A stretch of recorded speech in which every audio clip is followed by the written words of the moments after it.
Now, in this video, we will dive into the unbelievable true story of football matches played on a frozen river, defying all logic and danger. What if I told you there was a time, not so long ago, when football wasn't played on green grass, but on something far more unpredictable?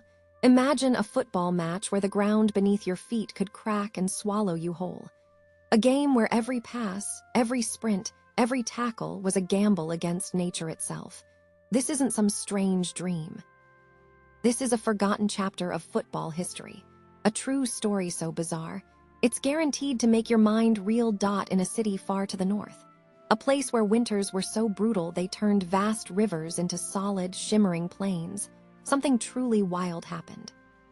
People played football, not on artificial ice rinks, not on snow-covered fields, but directly on the thick, unforgiving ice of a massive frozen river.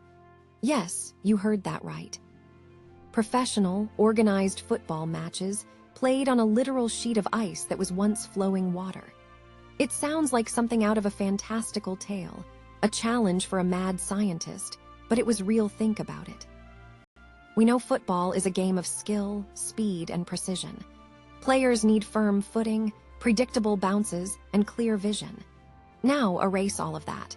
Replace the perfectly manicured pitch with an enormous, brittle, freezing surface. A surface that could shift, groan, and even crack beneath the weight of players and cheering crowds. This wasn't just a bizarre novelty. For a period in history, in certain frozen cities, it became an accepted, albeit terrifying, spectacle. The idea alone defies common sense. How could anyone play a game like this? How could anyone want to? The sheer audacity of it is mind-blowing. Imagine the biting wind whipping across the open ice. The air so cold, your breath instantly turned into frosty clouds like ghostly whispers escaping your lips. Every single movement was a test. A quick turn, you might slide halfway across the pitch. A powerful kick. The ball could skitter wildly, unpredictable, a silent ghost on the slick surface.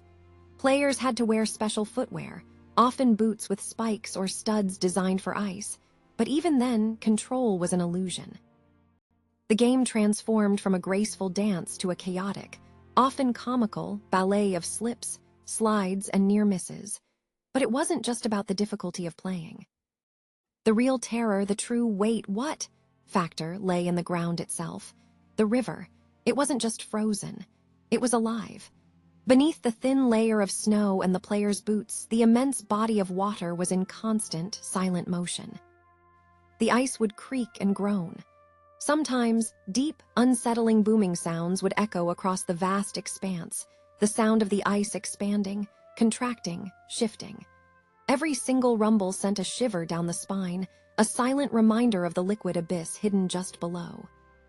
Spectators, bundled in heavy furs, would stand on the banks, or even daringly on the ice itself, their collective weight adding to the immense pressure. A single, sudden crack could mean disaster. It was a spectacle played on the very edge of existence. Why did they do it? Was it a desperate attempt to keep the game alive during brutal winters? Was it a bizarre display of human resilience against nature's might? Perhaps a mix of both. These weren't just informal kickabouts.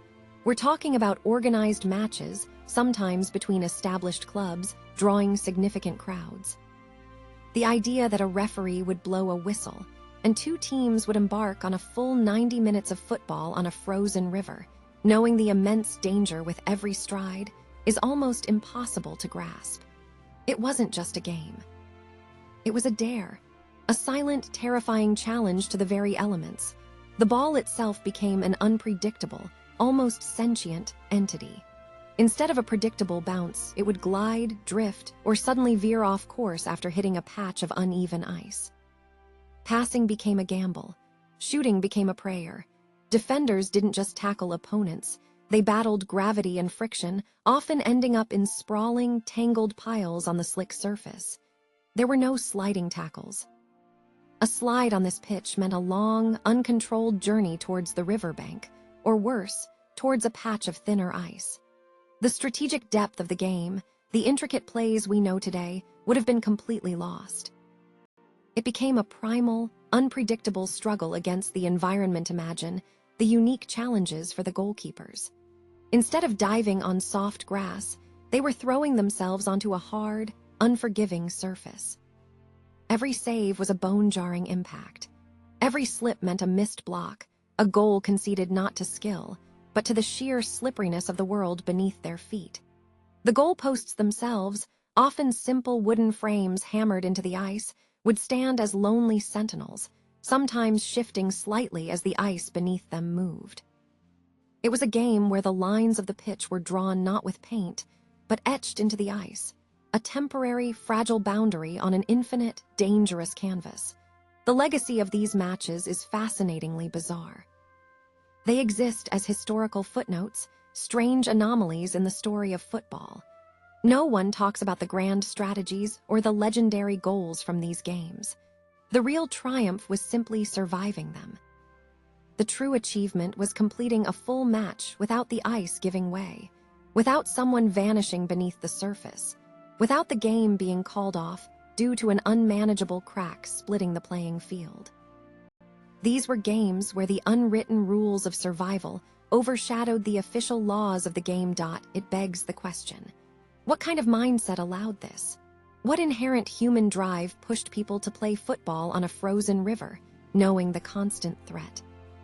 It speaks to a deep, almost absurd passion for the sport, a willingness to push boundaries to an unimaginable degree.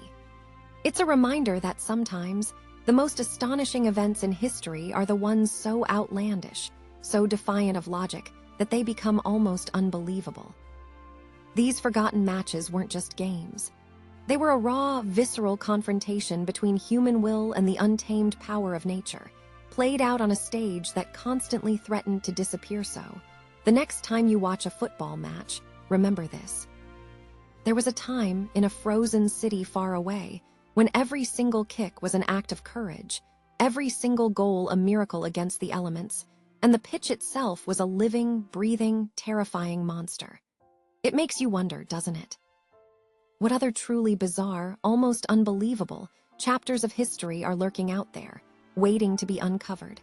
What other realities have been bent, just slightly, by the sheer audacity of human endeavor? What's the wildest, most unbelievable true story you've ever heard? Share it in the comments below. And if you want more insights that will blow your mind, follow for more.